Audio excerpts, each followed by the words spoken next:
আসসালামু আলাইকুম। অ্যানাটমি সিরিজের আজকের এটি তৃতীয় এবং সর্বশেষ ভিডিও।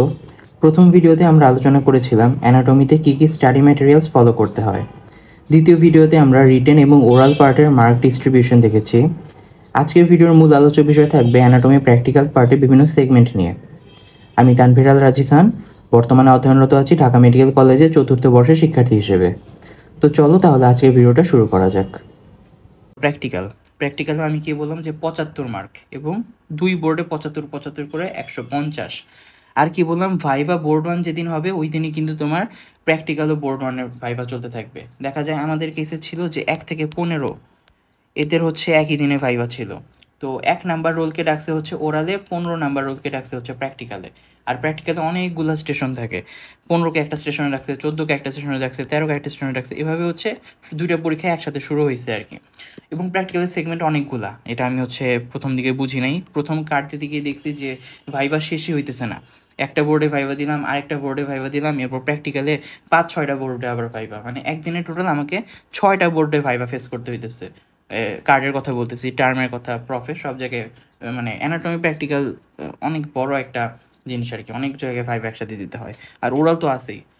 তো যাই হোক, তাহলে প্র্যাকটিক্যাল পার্ট আসলে কি আছে? আছে হচ্ছে অসপি। অসপি হচ্ছে তোমার 15টা স্টেশন থাকবে, 30 মার্ক। অসপি কি সেটা নিয়ে বলছে, আমি এখানে নাম্বারগুলো দেখাই আসি। হ্যাঁ, ডিসেকশনে আছে হচ্ছে 10 mark. Dissection, radiology and imaging, মানে হচ্ছে এক্স রে নিয়ে কথাবার্তাগুলো, ওটা হচ্ছে 10 মার্ক। স্লাইড, হিস্টোলজিক্যাল বিভিন্ন স্লাইড, ওটাতে আছে 10 মার্ক। লিভিং অ্যানাটমি বা সারফেস অ্যানাটমি, এটা না আমি একটু পরে ডিটেলসে বলতেছি, ওইখানে 10 মার্ক। আর হচ্ছে বোর্ড 1 বোর্ড 2 কেসে এই দুটো আলাদা। হিস্টোলজি যে প্র্যাকটিক্যাল নোটবুক, প্র্যাকটিক্যাল খাতা যে লিখবা আঁকবা, ওটাতে আছে হচ্ছে 5 মার্ক, এটা বোর্ড 1-এ অ্যাড হয়। আর ইন্টিগ্রেটেড টিচিং বলে একটা জিনিস আছে, ওইটা হচ্ছে অনেক ডিপার্টমেন্ট একসাথে একটা ক্লাস নেয়, যেমন anatomy, physiology, biochemistry, medicine, neurology, সবগুলো ডিপার্টমেন্ট মিলে একদিনে একটা ক্লাস নেবে, 3 ঘন্টার ক্লাস। এরপর ওই ক্লাসের ওই টপিকটার উপর তোমাকে হচ্ছে অ্যাসাইনমেন্ট লিখতে হবে। এমন টোটাল মোস্ট প্রবাবলি 12টা অ্যাসাইনমেন্ট ছিল আমাদের করতে হয়েছে।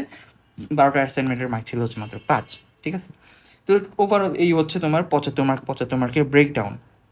এখন আমি তোমাকে এটা মানে ওই যে ওইখানে তো কার্ড দেখাইলাম তাই না, এই যে 1/120, এই কার্ডটা ধরো তোমার উঠছে, আর এটা হচ্ছে 2/120 এইটা। হ্যাঁ, মানে সেকেন্ড কার্ডটা, মানে ফার্স্ট কার্ডেরই হচ্ছে প্র্যাকটিক্যাল পার্টটা। দেখো কি আছে, এই যে অসপি, 15টা অসপি, 15টা স্টেশনের জন্য 30 মার্ক। ডিসেকশন, সারফেস অ্যানাটমি, মানে সবগুলোর কেসে এখানে মার্ক ভাগ করা আছে। দেখো এখানে হচ্ছে 5-5-10, এটা হচ্ছে 6 আর 4-এ 10, এটা হচ্ছে 5-5-10, এটাও 5, হ্যাঁ এটাও 5, এটাও 5, এরকম আর কি। ঠিক আছে, এটা হচ্ছে প্র্যাকটিক্যালের ওভারঅল একটা ওভারঅল ভিউ একটা। ঠিক আছে, আচ্ছা এখন আসো অসপি নিয়ে বলতে চাচ্ছি। অসপি জিনিসটা কি? অসপির ফুল ফর্ম দেখো, অবজেক্টিভ স্ট্রাকচার্ড প্র্যাকটিক্যাল এক্সাম। মানে ব্যাপারটা এরকম, তুমি যদি সহজভাবে চিন্তা করো, ধরো আচ্ছা এই যে এখানেই তো দেখা যাচ্ছে, আমি এই ছবিটা এটা স্ক্রিনশট নিছি একটা ভিডিও থেকে। ভিডিওটা মোস্ট প্রবলি ইন্ডিয়ান একটা চ্যানেলের ভিডিও, আমি নামটা এখন ভুলে গেছি, নর্থ ইন্ডিয়ান না কি যেন, আমি ভুলে গেছি এখন নামটা। আচ্ছা, তো এখানে দেখো সামনে একজন ভদ্রলোক বসে আছে, আমরা ডাকি ওনাকে মামা। হ্যাঁ, আমি কিন্তু ওনাকে চিনি না, আমাদেরও প্র্যাকটিক্যাল একজন মামা থাকে এরকম। তো উনি হচ্ছে এক সুন্দর মতো বসে থাকে, তার সামনে একটা দেখো বেল আছে। হ্যাঁ, এই বেল নিয়ে উনি বসে থাকে এবং ওনার কাজ হচ্ছে প্রত্যেক 1.5 থেকে 2 মিনিটের মধ্যে, কার্ডগুলোতে 1.5 মিনিট, টার্মে 1.5 মিনিট, কিন্তু প্রফে মোটামুটি 2 মিনিট পাওয়া যায়। হ্যাঁ, ওনার কাজ হচ্ছে প্রত্যেক 2 মিনিট পর পর উনি এই বেলগুলা বাজাবে। যখনই উনি বেল বাজাবে, ধরো এটা হচ্ছে আমি হচ্ছে এখানে বসে পরীক্ষা দিতেছি। পরীক্ষা দিতেছি মানে কি, যে সামনে একটা টেবিল রাখা আছে, আমি চেয়ার উপর বসে আছি, আর সামনে ধরো কোনো এই যে এখানে একটা দেখো কি দেখা যাচ্ছে, একটা টুল দেখা যাচ্ছে, টুলের উপর কোনো একটা জিনিস আছে, কথার কথা ধরো টুলের উপর একটা ভার্টিব্রা আছে, অথবা টুলের উপর ধরো একটা লাংস রাখা আছে, এবং লাংসের কোনো একটা জায়গায় একটা ফ্ল্যাগ মার্ক দেওয়া, তারপর এটা থেকে একটা প্রশ্ন করে রাখছে যে এখান দিয়ে কী কী স্ট্রাকচার পাস করে এরকম। আমার কাজ হচ্ছে আমি এখানে বসছি, 2 মিনিটের মধ্যে ওখানে যে এই ফ্ল্যাগটা রাখা আছে তার পাশে একটা ছোট কাগজে প্রশ্ন লেখা থাকে, বলবে অমুক, হ্যাঁ, mention the structures passing through that opening, এরকম দেওয়া আছে কথার কথা। আমি বসছি, আমার কাজ হচ্ছে 2 মিনিটের মধ্যে ওই কোশ্চেনটার অ্যান্সার লিখে শেষ করা, এবং ওইটার জন্য মার্ক হচ্ছে 2, আমি সময় পাচ্ছি হচ্ছে মাত্র 1.5 মিনিট। হ্যাঁ, এবং কোশ্চেনগুলো বিভিন্ন টাইপের হইতে পারে, কী টাইপের কোশ্চেন যখন তোমরা অস্ক প্রিপারেশন নেবা তখন বুঝবে আর কি। তো 2 মিনিট শেষ বা 1.5 মিনিট শেষ, উনি কী করো সাথে সাথে হচ্ছে ঠাস করে বেল বাজাই দিল। বেল বাজাই দিলে আমার কাজ কী হবে, আমি এই একটা স্টেশন, এই স্টেশন থেকে দৌড়ায় যাব পরের স্টেশনে। এই পরের স্টেশনে এসে ওইখানে আমি দেখবো যে ওইখানে একটা মাইক্রোস্কোপ রাখা আছে, কথার কথা। মাইক্রোস্কোপে কি ওইখানে হচ্ছে একটা স্লাইড ফোকাস করা আছে, আর পাশে একটা প্রশ্ন লেখা যে আইডেন্টিফাই দ্য কি যেন মানে mention the identifying of their slide, এরকম একটা কথার কথা। তারপর আমি স্লাইডগুলোর আইডেন্টিফাইং পয়েন্ট লিখলাম 3টা, লাস্টে বললাম so this is the histological slide of stomach. হ্যাঁ, এরকম। তারপর আবার সে 2 মিনিটের মধ্যে একটা বেল দিল, আমি পাশে ছুটে গেলাম এই জায়গাটাতে, এখানে দেখো একটা ডেড বডি রাখা আছে। হ্যাঁ, এই ডেড বডির সামনে তারপর পাশে হচ্ছে একটা, ওইখানে ধরো সুতা দিয়ে কিছু একটা বাঁধা আছে, তারপর ওই সুতা দিয়ে বাঁধা স্ট্রাকচারটা নিয়ে একটা প্রশ্ন লেখা আছে, আমাকে পাশে হচ্ছে ওইটা লিখতে হবে আর কি। এরকম টোটাল 15টা স্টেশন থাকবে, 15টা স্টেশনে 15 রকমের প্রশ্ন। এখন ওইটারও একটা ব্রেকডাউন আছে যে 15টা প্রশ্ন এর মধ্যে 2টা নাকি 3টা থাকতে হবে হচ্ছে বোনস থেকে, 2টা থাকবে ডেড বডি থেকে, 2টা থাকবে হিস্টোলজিক্যাল স্লাইড, এরকম একটা ব্রেকডাউন আছে, আমি ওইটা ডিটেলসে গেলাম না এখন। হ্যাঁ, তো ওভারঅল এরকম 15টা স্টেশন, একটা স্টেশন থেকে তোমাকে বেল বাজা মাত্র দৌড়ায় পরের স্টেশন যেতে হবে, তারপর দৌড়ায় পরের স্টেশন, এরকম তুমি ঘুরে ঘুরে ঘুরে ঘুরে 15টা স্টেশন হচ্ছে তুমি শেষ করবে আর কি। হ্যাঁ, তারপর ওভারঅল এখানে কিন্তু এটা অনেকটা গেমের মতো, এবং গেমটা যদি গেম হিসেবে খেলতে তাহলে মজা, পরীক্ষা হিসেবে নিলে আবার একটু ভয় ভয় লাগে, কিন্তু এখানে 30-এর মধ্যে 30 তোলা সম্ভব। ঠিক আছে, যদি মেজর কোনো ভুল টুল না করো আর কি, এবং ভালো মতো প্রিপারেশন নিয়ে আসো। তারপর আবার কোনো কোনো কেসে থাকে যে একটা ছবি দিয়ে দেয়, ওই যে নেটারের কথা বলছিলাম না, নেটারটাই হচ্ছে এখানে কাজে লাগে। নেটার অ্যাটলাসের বিভিন্ন ছবি একটা পেজ ফটোকপি করে দিয়ে দিল, এখানে কোনো একটা ছবি আছে, ওই ছবিতে ABCD মার্কিং করে দেয়, বলে ABCD কি জিনিস লেখো। ঠিক আছে, এরকম প্রতিটা 0.5 করে 2 মার্ক। তো এটা হচ্ছে অসপি, ওভারঅল একটা আইডিয়া দিলাম। তারপর আসো হচ্ছে ডিসেকশন। ডিসেকশন, আচ্ছা অসপি কোত্থেকে পড়বো? অসপি পড়ার জন্য একটা বই আছে, যতদূর মনে পড়ে সিন্যাপসের অসপির বই, ওটা চাইলে পড়তে পারো। আমি পার্সোনালি ওইটা পড়ছিলাম, ভালো লাগছে। আবার প্রত্যেকটা মেডিকেলেরই আলাদা হচ্ছে কিছু বই থাকে অসপি নিয়ে, ওই মেডিকেলে প্রিভিয়াস টার্ম কার্ড ওগুলোতে যা যা অসপি আছে সেটা নিয়ে বই থাকে, চলো ওইটাও পড়তে পারো, PDF পড়তে পারো। হ্যাঁ, এরপর আসা হচ্ছে ডিসেকশন। ডিসেকশন মানে কি? ডিসেকশন এটা হচ্ছে এখানে যে ছবিটা দেখাইছি, এখানে হচ্ছে আমাদের একজন ম্যাডাম, উনি হচ্ছে বিভিন্ন বডি পার্টগুলো ভিসেরাগুলো দেখাচ্ছে আর কি, আর আমরা পাশে বসে দেখতেছি। এটা আনঅফিসিয়াল একটা ক্লাস ছিল, একটা ক্লাসে কখনো এতজন মানুষ থাকে না, কিন্তু এই ম্যাডামটা অনেক ভালো পড়ান, আমরা সবাই অনেক পছন্দ করি ওনাকে, এই জন্য আমরা সবাই মিলে ক্লাসটা দেখতেছিলাম আর কি। আচ্ছা, তো যাই হোক, এখন ডিসেকশন কি? ডিসেকশন হচ্ছে একটা ডেড বডি থাকবে, ওই ডেড বডি নিয়ে বিভিন্ন প্রশ্ন করবে টিচার। হ্যাঁ, তো এটার জন্য তুমি কোত্থেকে পড়তে পারো? ডিসেকশনে ধরো হচ্ছে তোমাকে প্রথমেই জিজ্ঞাসা করবে, তোমার ধরো কার্ডে যেটা উঠছে, আমি যদি এখানে এক্সাম্পল দিই যে ডিসেকশন, এখানে কি বলছে? Regional dissection intercostal space. এই ইন্টারকোস্টাল স্পেসের বলছে যে 2টা স্ট্রাকচার আইডেন্টিফাই করতে, আর হচ্ছে এটার ফেভারে হচ্ছে পয়েন্ট দিতে বলছে। হ্যাঁ, আর ওভারঅল ডিসেকশন।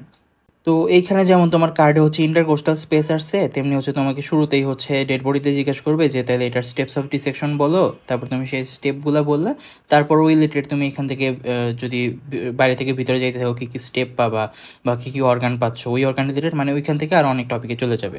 এটা হচ্ছে ডিসেকশনের যে ভাইবাটা। তো এখানে হচ্ছে আমরা যে বইটা মেনলি ফলো করি হচ্ছে মান্নানের রিজিওনাল ডিসেকশন সার্ফেস অ্যানাটমি, এটা তুমি পড়তে পারো।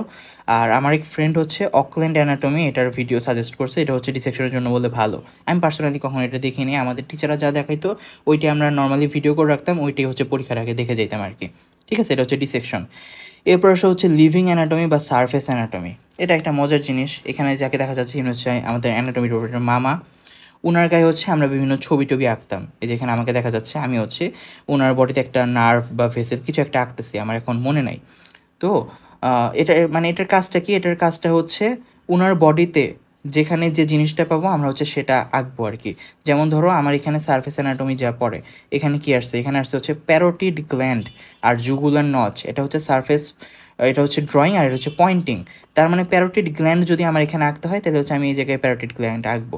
এর বিভিন্ন পয়েন্ট আছে যে কোন জায়গা থেকে কত সেন্টিমিটার দূরে কী কী। ঠিক আছে, তারপর এখানে যে আমি আঁকছি, এখানে একটা পয়েন্ট দিছি, এখানে একটা পয়েন্ট দিছি, এভাবে কার্ভ করে আনছি, তারপর হাত পর্যন্ত, এখান থেকে এটা এইভাবে গেছে, এইভাবে গেছে, এইভাবে গেছে, মানে এখানে অনেকগুলো পয়েন্ট আছে আর কি। ওই পয়েন্ট ওয়াইজ আমাকে প্রথমে এই চক দিয়ে বা হচ্ছে পাউডার দিয়ে আঁকতে হবে, কটন বার দিয়ে আঁকতে হবে। তারপর এখানে ছিল সারফেস পয়েন্টিং, এই যে এখানে হচ্ছে জুগুলার নচ। হ্যাঁ, তা আমি ওটা পয়েন্ট করবো, তারপর টিচার সেটার বেসিসে আমাকে জিজ্ঞাসা করবে যে তুমি এটা কীভাবে আঁকলা। তখন আমি পয়েন্টগুলো বলবো যে অমুক জায়গা থেকে কত সেন্টিমিটার দূরে একটা পয়েন্ট দিচ্ছে, সেখান থেকে এই পর্যন্ত পয়েন্ট দিচ্ছে এবং কানেক্ট করছে, এইভাবে পয়েন্টগুলো বললাম। তারপর উনি হচ্ছে সেটা একটা ক্লিনিক্যাল সিগনিফিকেন্স জিজ্ঞেস করবে। ঠিক আছে, এই যে mention clinical implication of such knowledge, তাহলে এই যে জুগুলার নচ এটার ক্লিনিক্যাল সিগনিফিকেন্স কি, বা এই যে ভেসেলটা আঁকলা এটার কি কোনো ক্লিনিক্যাল ইউজ আছে, এরকম বিভিন্ন প্রশ্ন করবে আর কি। তো এখানে হচ্ছে আমাদের 10 মার্ক, একটা হচ্ছে 6, একটা হচ্ছে 4। আর কি এটা আমি কোত্থেকে পড়বো, পয়েন্টগুলো অবশ্যই দত্ত থেকে বলতে হবে। দত্ততে দেখবা সারফেস অ্যানাটমির বিভিন্ন পয়েন্ট আছে, যে অমুক ভেসেল অমুক জায়গা থেকে অত সেন্টিমিটার দূর দিয়ে যায়, হ্যাঁ এরকম পয়েন্ট আছে। আর এই যে মান্নানের বই, মান্নানের বইতে তুমি যেমন ডিসেকশন পাবা, তেমনি হচ্ছে সারফেস অ্যানাটমি, মানে নামের মধ্যে তো সারফেস অ্যানাটমি আছে, তাহলে এখানে তুমি বিভিন্ন পয়েন্ট পাইতে পারো, কিন্তু তোমাকে অবশ্যই দত্ত স্যারের রেফারেন্স দিতে হবে এখানে। ওকে, তো এটা হচ্ছে সারফেস অ্যানাটমিক্যাল। এরপর হচ্ছে রেডিওলজি। এখানে আমাদের স্যারকে দেখা যাচ্ছে, উনি হচ্ছে আমাদের এই যে রেডিওলজিক্যাল বিভিন্ন ফাইন্ডিং, যেমন এক্স রে এখানে দেখাচ্ছে। প্রফে তোমার এক্স রের পাশাপাশিও কিন্তু আরও জিনিসপাতি থাকবে। এখানে যেমন দেখা যাচ্ছে এই যে X ray of neck lateral view, আর আছে হচ্ছে এমআরআই, এমআরআই থাকতে পারে, সিটি স্ক্যান থাকতে পারে, MRI of brain at mid sagittal section. তো ওগুলোতে 5-5 মার্ক করে, ঠিক আছে। তো এখানে বলতে হয় যে শুরুতে হচ্ছে কিসের এক্স রে সেটা আইডেন্টিফাই করতে হয়, কী কী দেখা যাচ্ছে বলতে হয়, এরপর সেখান থেকে হচ্ছে টিচাররা আরও বিভিন্ন প্রশ্নে চলে যাবে। এটা হচ্ছে রেডিওলজি। এরপর আসা হচ্ছে লাকি স্লাইড, একটা ট্রমা। হ্যাঁ, তো এখানে দেখো এই যে এই দুটো ছবি দেখতে কিন্তু সেমই লাগতেছে, হ্যাঁ এই জন্য বলতেছে কি দে আর দ্য সেম পিকচার। আমি এটা একটা ফেসবুক পেজ থেকে নিয়েছি, এখানে নাম দিয়ে দিলাম। আচ্ছা যাই হোক, তো এখানে লাকি স্লাইড, এটার কাজ কি, এটার কাজ হচ্ছে আমাদেরকে একটা স্লাইড দিবে, এরকম স্লাইড। এই স্লাইডকে আমাদের কি করতে হবে, এই স্লাইডকে হচ্ছে আমাদের মাইক্রোস্কোপের আন্ডারে ফিক্স করতে হবে। ফিক্স করে সেই স্লাইডটা কি, এই স্লাইডটা হচ্ছে আমাকে বলতে হবে। তো মাইক্রোস্কোপের আন্ডারে আমি এরকম হাবিজাবি কিছু জিনিসপাতি দেখতে পাইতেছি, তারপর সেই জিনিসটা আমি হচ্ছে আইডেন্টিফাই করবো, খাতায় লিখবো আইডেন্টিফাইং পয়েন্টগুলো। পাশে টিচার থাকবে, টিচার আমাকে জিজ্ঞেস করবে যে তুমি কীভাবে বুঝছো, তখন আমি আইডেন্টিফাইং পয়েন্টগুলো বলবো। এরপর সেই রিলেটেড অন্য প্রশ্ন চলে যাবে, যে এটা কেন বলতেছো, ওইটা কি, এর কি, আমার হাবিজাবি অনেক কিছু প্রশ্ন চলে যাবে আর কি। তো এরকম যাই হোক, এটা হচ্ছে লাকি স্লাইডের ব্যাপার। লাকি কেন বলা হচ্ছে, আসলে এটা লাকি না, এটা হচ্ছে আনলাকি। কারণ তোমাকে এখানে অনেকগুলো স্লাইড থাকবে, তুমি নিজে চুজ করবা, নিজের লাক তুমি নিজেই বাছাই করবা, ঠিক আছে। তো এখানে আরও অনেক চোরামি বুদ্ধি আছে, যেমন এই জিনিসগুলো তো দেখতে মোটামুটি বললাম না সেমই লাগতেছে, আমি চিনবো কীভাবে। এটার জন্য আমরা চোরামি বুদ্ধি আমি করতাম কি, এই যে বাইরে থেকে দেখতে কেমন লাগতেছে, দেখো এটা বাইরে থেকে দেখতে লাগতেছে, এটা হচ্ছে পায়ের মতো, হ্যাঁ মুছে ফেললাম তো। তো এটা দেখে বাইরে থেকে পায়ের মতো লাগতেছে, তাহলে আমি মনে রাখবো যে এটা দেখো স্কিন লেখা, হ্যাঁ স্কিন, তাইলে আমি মনে রাখবো যে পায়ের সাথে স্কিন, কোন একটা গল্প দিয়ে আমি মনে রাখতে চেষ্টা করবো, যেটা দেখতে এরকম। এখন এটা দেখো দেখতে লাগতেছে, এটা দেখতে লাগতেছে, এটা মনে হয় পাতার মতো দেখতে লাগতেছে, তাহলে আমি মনে রাখবো এটা কি, মনে হয় টাং লেখা, তাহলে টাং হচ্ছে পাতা। মানে এটা হচ্ছে চোরাই বুদ্ধি আর কি, এটা যে খুব বেশি এফেক্টিভ তা না। তারপরে যে এখানে মার্ক করা আছে, টিচাররা হচ্ছে বলে যে অমুক জায়গাটা এখন দেখাও, তারপর আমাকে মাইক্রোস্কোপে ফিক্স করে দেখাইতে হয় যে অমুক জায়গায় এটা, ঠিক আছে। এই যে এখানে আমরা এইভাবে নিজেদের বাইরে থেকে দেখতে কেমন, আমরা মানে এত এক্সপার্ট হয়ে গেছিলাম, একটা স্লাইড আমরা মাইক্রোস্কোপে ফোকাস না করেই বাইরে থেকে দেখে বলতে পারতাম যে অমুক জিনিস হচ্ছে অমুকটার স্লাইড।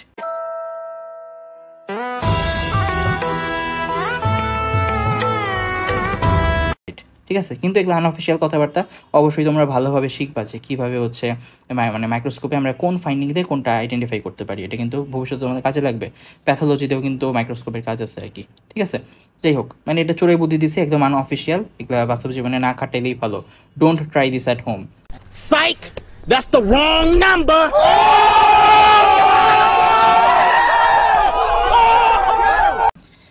আচ্ছা, এরপর হচ্ছে হিস্টোলজি নোটবুক। তো হিস্টোলজি নোটবুক, এটা তো তোমার ওইখানে পরীক্ষা হবে না, এটা জাস্ট তুমি নোটবুকটা জমা দিবা, ওই নোটবুক জমা দেওয়ার উপরে হচ্ছে 5 মার্ক। কিন্তু এই নোটবুকে হচ্ছে তোমাকে অনেকগুলো ছবি আঁকতে হবে, এবং দেখো কীরকম ছবি, জাস্ট একটু দেখো। একটা ছবি আঁকতে আমাদের কত, আধা ঘন্টা 1 ঘন্টার মতো টাইম চলে যায়। যদিও এটা অনেক সুন্দর করে আঁকছে, এটা আমার ফ্রেন্ডের আঁকা, যার কথা বললাম যে অরভিন, ওর আঁকা হচ্ছে এটা। তো অনেক ডেডিকেশনের ব্যাপার এগুলো, এবং একটা আঁকতেই হচ্ছে অনেক কষ্ট। তো ওই যে বলে না যে জীবনের অর্ধেক সময় চলে গেছে নিউক্লিয়াসের ফোঁটা দিতে দিতে, আসলে ব্যাপারটা এরকম। তো হিস্টোলজি নোটবুক এটা হচ্ছে, এটার জন্য তোমার 5 মার্ক থাকবে, এটা মোটামুটি কমপ্লিট রাখতে। আচ্ছা, এখানে একটা বিষয় একটু কারেকশন দেওয়া দরকার, আমি এখানে সম্ভবত এই বইয়ের নামটা একটু ভুল লিখছি। অস্পের জন্য আমরা সিন্যাপসের বই পড়তাম না, বইটার নাম ছিল হচ্ছে সিনপসিস। এটা আমি একটু ভুল বলে ফেলছি, এর জন্য আমি আন্তরিকভাবে দুঃখিত। হ্যাঁ, আচ্ছা আরেকটা ব্যাপার হচ্ছে গাইড নিয়ে যে প্রশ্নটা, গাইড আমি হচ্ছে কোন গাইড পড়তে হয় সেটা আমি পুরো ভিডিওতে কোথাও মেনশন করি নাই। আমার মতে তোমরা যে মেডিকেলে ভর্তি হচ্ছ ওই মেডিকেলে যে গাইডটা চলে সেই গাইডটা পড়া হচ্ছে বেটার। আমি পার্সোনালি হচ্ছে আরিফ স্যারের গাইডটা হচ্ছে পড়তাম, বইটা আমার বেশ ভালো লাগছে, ঠিক আছে। আচ্ছা, আরেকটা জিনিস হচ্ছে এই যে ছবি আঁকার ব্যাপারে যে বলতেছিলাম, বিভিন্ন পরীক্ষার জন্য আমাদের হচ্ছে ছবি আঁকতে হয়, তাই না? এই ছবিগুলো কিন্তু পরীক্ষায় আঁকতে হয়, বা যে ছবি আঁকতে হোক না কেন ওগুলো কিন্তু কালার করতে হয়। হ্যাঁ, মেডিকেলে এসে কালার কোড জানতে হবে। এই যেমন এই ছবিটা যদি দেখাই, এটা হচ্ছে আমার এক ফ্রেন্ডের নোট খাতা, ও নিজে হচ্ছে আঁকার সময় বিভিন্ন নোট করতো আর কি, তখন ছবিও আঁকতো। তো এখানে দেখো বিভিন্ন কেসে হচ্ছে ছবিতে কালার করা লাগছে। এখন এই কালার একটা কোড আছে, যেমন দেখো এখানে এটা হচ্ছে আর্টারি, তাই না? অ্যাবডোমিনাল অ্যাওরটা বলতেছে, এখন এই অ্যাবডোমিনাল আর্টারি মানে অ্যারোটা, এটার কালার কিন্তু রেড। হ্যাঁ, তার মানে আমরা যেখানেই যেসব আর্টারি আঁকবো আর্টারিগুলো হচ্ছে রেড হবে। তারপর দেখো এখানে হচ্ছে left renal vein, right renal vein, inferior vena CAVA দেখা যাচ্ছে, তার মানে ভেইনগুলো কিন্তু হবে কি ব্লু কালারের। ঠিক আছে, আরও কিছু কালার আছে, যেমন হচ্ছে এই যে সবুজ কালারগুলো আমরা মেনলি হচ্ছে লিম্ফ নোড বুঝাই। দেখো এখানে হচ্ছে স্টমাকের লিম্ফ্যাটিক ড্রেনেজ, এখানে বিভিন্ন লিম্ফ নোডগুলো সবুজ কালার করা হয়েছে। আরও কিছু কালার হইতে পারে, যেমন হচ্ছে ব্রাউন কালার দিয়ে তুমি হচ্ছে মাসল বুঝাইতে পারো। ঠিক আছে, এরকম বিভিন্ন কালার কোড ফলো করতে পারো আর কি।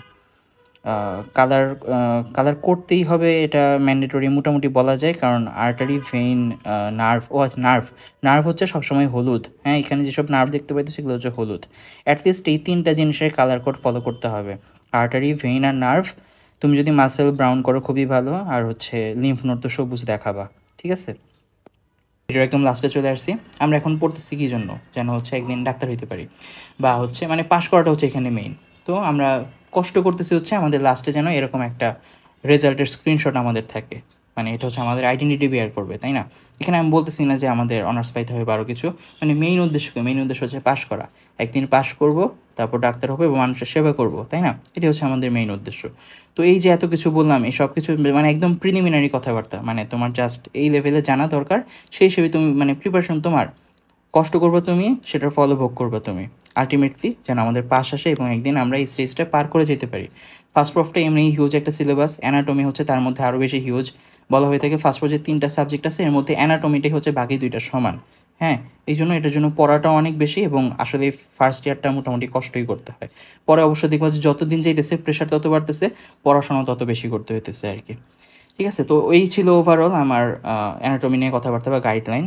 আজকের এই ভিডিওটা এখানে এই পর্যন্তই থাকতেছে। পরবর্তী কোনো একটা ভিডিও আমার ইচ্ছা আছে যে যদি তোমাদের আগ্রহ থাকে তাহলে বলতে পারো যে ফিজিওলজি বা বায়োকেমিস্ট্রি ওগুলো নিয়েও আমি বলতে পারি, বা এই রিলেটেড ভিডিও মানে আমার ইচ্ছা আছে যে সামনে অব্যাহত রাখার। ঠিক আছে, তো থ্যাংক ইউ সাথে থাকার জন্য। আল্লাহ হাফিজ, আসসালামু আলাইকুম।